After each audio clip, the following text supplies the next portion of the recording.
저는 어렸을 때 4살 때부터 10살 때까지 큐바에서 6년 동안 살다 왔는데요. 거의 10살이 됐을 때 한국으로 다시 돌아와 고등학교까지 모두 다 마치고 이제 대학을 선택하는 길을 서게 되었을 때 더 넓은 세상을 보고자 또 시야를 넓히고자 미국 유학을 선택하게 되었습니다. 정말 미국에서 공부하면서 정말 모든 생활이 너무나 좋았습니다. 다양한 인종들의 삶을 보면서 배경을 가진 사람들을 보면서 이 사람들이 이런 생각을 가지고 있구나, 이런 마인드셋으로 살아가는구나, 그분의 문화와 이제 여러 가지를 경험하면서 많은 시야를 넓히는 아주 정말 중요한 시간을 보냈습니다. 그리고 대한민국 남자라면 반드시 가야 될 집단 군대에 입대하게 되었습니다. 네, 군대에 입대하게 되었을 때 정말 운이 좋게 면접을 보고 대통령 경호처에서 군생활을 시작하게 되었습니다. 그곳은 단순히 근무만 하는 곳이 아니었습니다. 바로 정말 작은 실수 하나 용납되지 않는 아주 막중한 임무를 가진 자리였고, 훈련보다 실제 상황이 더 많이 발생하는 매번의 긴장의 연속이었습니다. 하지만 특히 경호 임무에 나설 때 이미 흔히 말해 사회적으로 성공하신 분들을 옆에서 이렇게 많이 지켜보고 있던데요. 이분들 보면은 그냥 뭐 장군님들이 총장님들 보면은 그냥 아저씨예요. 근데 이분들이 막 특별해서 성공한 것이 아니라 정말 일상을 대하는 작은 태도에서 확실히 남다르다라고 느꼈습니다. 예를 들어서 시간을 준수하거나 아니면 사소한 이제 태도, 약간 이 사람 매너 있다 이런 것도 느꼈고, 그리고 주변 사람들을 대하는 그런 것까지 모두 일관되어 있어서 참 보고 배울 것이 많았다라고 느끼고 정말 군생활을 끝냈습니다. 그리고 군생활을 끝내고 나서 다시 미국으로 돌아갔는데, 제가 돌아온 미국은 모든 게 바뀌고 있었습니다. 그냥 대학이 바뀌었습니다. AI가 나타나고 나서 오히려 AI를 사용하지 않으면 공부를 할 때 남들보다 성적이 더 안 나오고, 그리고 과제를 할 때 교수님들이 이놈들 AI 사용할 거니까 과제 잔뜩 줘야겠다 이러면서 과제를 많이 받아서 정말 AI 도움 없이는 과제하기 힘든 상황까지. 그리고 시험에서 친구들이 대놓고 AI를 사용합니다. 그래서 맨 뒷자리에 앉아서 다른 친구들 노트북 화면을 보면은 모두 챗GPT가 켜져 있는 그런 걸 보면서 더 이상 학교가 학교의 역할을 하지 못하는 시대가 왔구나. 그리고 이것은 빙산의 일각이며 시작에 불과하다. 그리고 앞으로 대부분의 직업은 AI와 기계가 대체하겠구나. 그러면은 사람과 사람으로 이루어지는 한 일을 해야 되는데 그때까지는 정답을 몰랐습니다. 그리고 이런 경각심을 갖고 2년 전에 이제 잔뜩 걱정을 하면서 방학을 맞이해서 다시 한국으로 돌아오게 되었습니다. 한국으로 돌아와서 이제 어머님께 이런 상황들을 말씀드렸는데 어머님이 갑자기 한 분을 소개해 주신 겁니다. 한번 김주현 부장님 만나봐라. 그래가지고 만나보겠습니다 하고 미팅 자리에 가졌습니다. 사실 처음 보는 게 아니었습니다. 이미 몇 년 전에 만났는데 그때는 부장님 사업을 막 시작하게 되었습니다. 그때와 지금의 공통점인 거는 확실히 열정이 아직도 뜨겁다. 정말 나도 불타오르고 있다. 그런 것을 많이 배웠고, 그러면서 네트워크랑 세계에 대해서 배우게 되었고 보게 되었고 알지 못했던 부분을 보여주면서 제가 갈 수 있는 방향을 차분하게 제시해 주었습니다.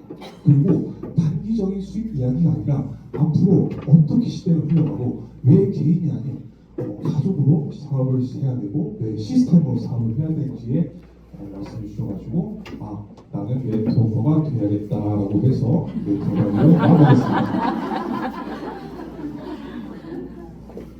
그러면 네트워크 마케팅을 선택한 이유가 정말 많잖아요. 저는 이제 지속 가능한 흐름 구조라는 점에서 주목을 했습니다. 저희 가족은 어머니 아버님이 부동산 사업을 아주 크게 하십니다. 그래서 어렸을 때 참 유복하게 자랐다라고 말씀드리고 싶은데요. 하지만 부동산 사업 특성상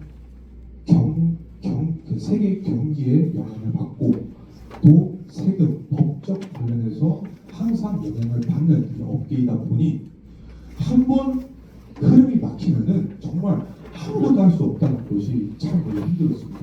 아무리 자산이 많아도 지금 당장 수중에 현금이 하나 흐르지 않는데 어떡하지 항상 걱정만 하던 그런 시절이 있었습니다. 그래서 네트워크 확장을 통해 일회성이 아닌 지속적으로 안정적으로 현금이 수급되고 흐를 수 있는 이 네트워크 사업의 가능성을 보고 선택을 했고, 두 번째는 이것이 시스템 기반 사업이라는 겁니다. 구조가 완성된다면 나의 시간을 투자하지 않아도 이미 완성된 시스템이 나를 위해 돈을 벌어다 주다 보니 시간적 경제적으로 이제 자유를 얻게 되는 셈입니다. 이거는 결국 가족의 미래를 설계하는 일이라고 판단하여 이걸 선택하게 되었습니다. 그리고 세 번째는 함께 확장하는 구조입니다. 이 사업은 다 혼자 잘 되는 것이 아닙니다. 내 스폰서님, 내 파트너님들 모두가 잘 돼야 서로 좋잖아요. 그래서 서로 이끌고 함께 성장하는 진정한 윈윈 구조라는 점에서 정말 이거는 보람찬 일이다. 특히 스폰서님과 파트너님들과 함께 같은 목표, 같은 비전을 볼 때 이 사업은 더욱 보람된 사명이다라고 느꼈습니다. 그러면은 이런 부분들은 사실 네트워크에 대한 이야기인데요. 그러면 왜 PM을 선택해야 하는가에서는 한번 이 PM이라는 회사를 알아볼 필요가 있습니다. 첫 번째는 글로벌 확장성과 성장성인데요. PM은 지금 현재 41개국에 진출해 있고 매년 새로운 국가의 확장을 지속하고 있습니다. 이것은 단순히 이거 큰 회사구나가 큰 글로벌 회사가 아니라 계속 성장하고 있는 우상향을 그리고 있는 회사라는 점입니다. 여러분, 여기서 물어보고 싶습니다. 여러분은 정체된 성장이 멈춘 회사에서 사업을 할 것입니까? 아니면은 매년 정말 놀라운 속도로 성장하고 있는 회사에서 사업을 하고 싶습니까? 저도 그렇게 생각합니다. 그리고 글로벌로 이미 6위에 안착되어 있는 정말 상위권을 유지하고 있는 회사라는 점에서 저는 첫 번째로 회사를 선택했습니다. 그리고 두 번째는 강한 브랜드 정체성인데요. 여기 1위, 2위, 3위 다 보시면은 1위, 2위 우리 모두 아는 그런 회사잖아요. 이 회사의 대표적인 제품이 무엇입니까? 사실은 잘 모르겠습니다. 너무 취급하는 제품들이 많아서 물론 이것도 장점일 수 있겠으나 저는 중요하게 생각하는 것은 대표 제품이 바로 떠오르지 않는다. 여러분, 팀 하면 무엇이 바로 생각하십니까? 그죠? 액티바이즈, 리스트레이트 이런 것처럼 대표 제품이 바로 떠오르는 회사가 PM이라는 겁니다. 그리고 이것은 강한 정체성을 가진 브랜딩을 의미하고 강한 브랜드는 곧 무기가 됩니다.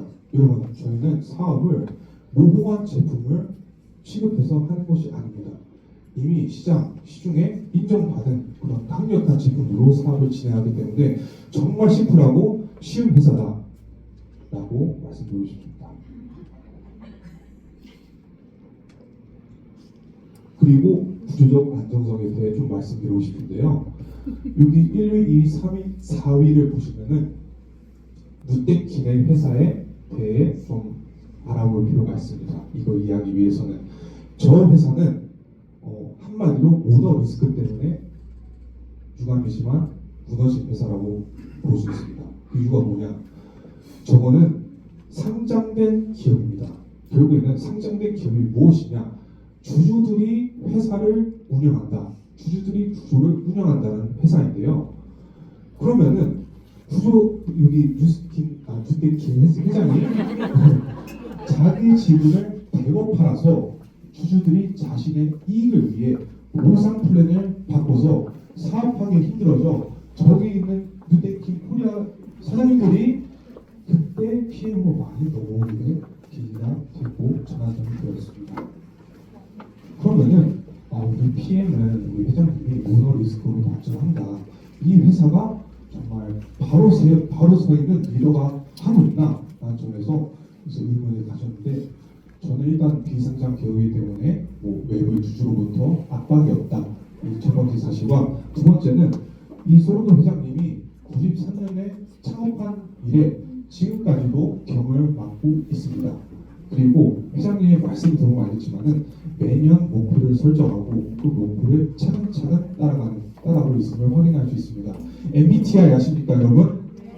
MBTI J인데 확실합니다. 네, 계획적이다. 네, 그리고 그러한 점들 때문에 장기적인 전략 중심으로 저희는 사업을 할 수가 있다라고 말씀드리겠습니다. 여러분, 우리가 이 사업을 왜 합니까? 돈이죠. 전에 말씀드린 머니. 네. TBL 보상 플랜은 독일의 프랑크푸르트 고등법원에서 적법성을 인정받았습니다. 이것은 무슨 뜻이냐? 만약에 PM이 회장님 사후에 나중에 보상 플랜을 바꾸려 한다면 갑자기 막 바꾸거나 사업자들에게 불리한 방식으로 이제 바꾸려 한다면은 적법성에 위배가 되기 때문에 함부로 바꾸지 못합니다. 이미 법원에서 땅땅땅 했기 때문에. 그래서 보상 플랜은 좋아졌으면 좋아졌지 이게 더 이상 좋아지지 않는다라는 경우일 수는 없습니다. 때문에 갑자기 보상 플랜이 바뀌어서 사업 진행하기 힘든 경우는 앞으로 오지 않는다입니다.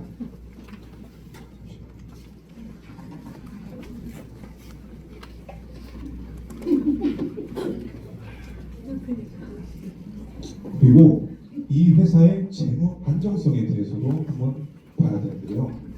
세계적인 신용조사 회사 던&브래드스트리트 일명 DNB 회사에서 PM을 트리플 A 플러스 그리고 100점 만점에 99점을 주면서 이것이 무슨 뜻을 의미하느냐? 재무 건전성과 현금 지급 능력이 매우 안정적인 회사임을 뜻하고 탄탄한 현금 흐름을 기반으로 운영되는 회사이기 때문에 즉 채무가 거의 없다. 빚 없이 현금으로 운영되는 정말 파산할 위기가 없는 리스크가 없는 회사이다. 전쟁이 나도 도산 위기가 없는 회사라는 점에서 이 회사를 선택하게 되었습니다. 너무 좋죠. 그리고 글로벌 입지 마크들을 봐야 되는데요. 여러 가지가 있습니다. 독일 GMP, TUB, 핀란디스트가 있는데 여기 일단은 대표적인 세 가지만 줄여서 말씀드릴게요. 독일 TUV는 독일 안전 인증입니다. 우리 PM 제품이 독소가 있냐, 부작용이 있냐, 특히 효과가 있느냐 없느냐에 대해 좀 보는 회사인데 보는 그런 건데 이런 것도 다 받았고 그 독일 GMP 제조 관리 기준인데 PM을 제조하는 그런 공정에서 예를 들어 투입된 인력이 마스크를 쓰지 않았다거나 머리카락이 나왔다거나 그러면은 바로 박탈될 수 있는 이제 그런 엄격한 기준을 가진 특히 독일 GMP입니다. 같은 독일 GMP를 받은 회사로는 이제 BMW가 있고 그리고 세 번째는 할랄 인증인데요. 전에 말씀드렸던 두바이에서 6년 동안 살았다 했잖아요. 두바이는 아랍 국가이고 이제 이슬람 문화를 가진 나라인데요. 거기서 할랄 인증이 어떤 의미인지 저는 알고 있기 때문에 할랄이 참 받기 힘든 걸 어떻게 받았을까 이걸 보고 이제 제품에 대해서 의심을 갖지 않았습니다. 할랄 인증은 이 제품이 일단 이슬람 사람들은 자신의 몸을 엄청 신성시 여겨가지고 무엇을 사용하고 어떤 것을 먹는지에 대해서 정말 엄격하게 먹고 사용하는데요. 할랄 인증은 성분에 예를 들어서 문제가 있다거나 제조된 공정에서 예를 들어서 다른 것의 DNA가 검출이 되었다거나 다른 이 생산 공정이 다른 것을 위해 사용된 흔적이 있으면 바로 박탈되는 그런 엄격한 기준을 가진 인증 마크들입니다. 일례로 저희 경험을 말씀드리자면은 저희 부모님이 두바이에서 한국의 홍삼들을 수입해온 사업을 한번 하려고 했었는데 실패했던 이유가 저 할랄 인증 때문에 저는 이것을 기억하고 있습니다. 왜 그때 실패했는가에 대해서 분석을 하자면 홍삼즙을 만드는 그 생산 공정에서 보니까 흑염소 이런 즙을 같이 만드는데 사용되었다. 여러분 제품들 가끔 뒤에 보시면은 우유, 콩, 두유, 고등어 같이 표시되어 있잖아요. 그건 뭐냐면은 이런 제품들과 같은 공장을 공유한다 있는데요. 그러면은 할랄 인증 절대 못 받습니다. 하지만 PM은 오로지 한 제품 위에 액티바이즈를 위해 리스토레트를 위해 인넷 공정이 따로 있음을 저희는 이걸로 보고 확인할 수가 있습니다. 이제 마지막을 마무리하며 이제 저의 비전에 대해 좀 말씀드리고 싶은데요. 저는 이 사업을 돈을 위해서 하는 것도 맞지만 그보다 더 큰 비전이 있다 하면은 저희 가족을 위해서 이 사업을 하고 있습니다. 부모님이 저에게 정말 이렇게 잘 키워주셨고 준비해준 시간을 다시 되돌리고 싶습니다. 때문에 부모님의 노후는 반드시 제가 책임지고 싶다는 그런 비전을 갖고 있습니다. 때문에 이것은 그냥 사업이 아닙니다. 한 세대를 마무리하고 다음 세대를 준비하는 선택입니다. 그래서 저는 오늘도 PM을 선택하게 되었습니다. 감사합니다. 이번에